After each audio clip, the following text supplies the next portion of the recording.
Dalam rangka memperingati Hari Keluarga Nasional Harganas yang ke-27 tahun 2020, sekaligus memperingati Hari Ulang Tahun Ikatan Bidan Indonesia IB yang ke-69. Dinas DP 3 APP dan KB melakukan kegiatan pelayanan KB sejuta ekspektor secara serentak di seluruh Indonesia, yang dilaksanakan di seluruh fasilitas kesehatan atau puskesmas yang ada di Kabupaten Lebong. Pelayanan keluarga berencana bagi pasangan usia subur yang membutuhkannya, nah itu dilayani secara gratis. Seluruh alat kontrasepsi, mulai dari IUD, atau spiral, atau kemudian implan, ya, nah kemudian suntik, pil, dan kondom.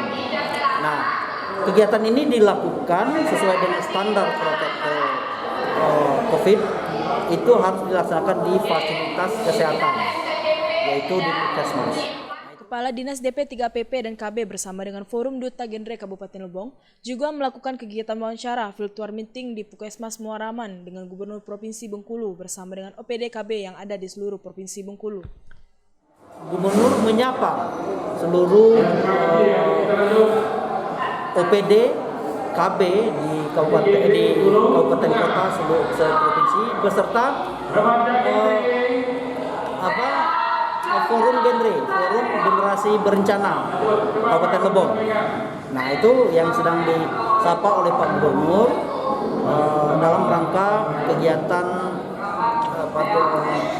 Hari Ulang Tahun Keluarga Nasional ini, Harganas, ya, Hari Keluarga Nasional dan Hari Ulang Tahun Ikatan Bidan Indonesia yang ke-69.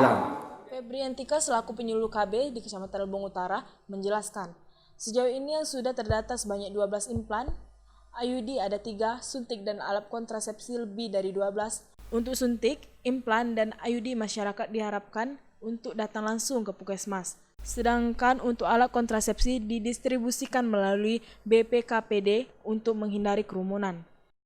Jadi kita kan dalam rangka Harganas, kita itu ada pelayanan KB sejuta ekseptor. Tekniknya untuk semua alat kontrasepsi kita layani, tapi untuk pil dan kondom kita distribusikannya ke kader KB yang di desa, BPKBD dan sub-BPKBD, karena kita menghindari adanya kerumunan. Untuk suntik, pil, dan IUD itu kita usahakan mereka untuk datang ke puskesmas karena kita butuh, itulah makanya kita bersama dengan bidan, nanti bidan yang melakukan eksekusinya. Kintan Tamara melaporkan.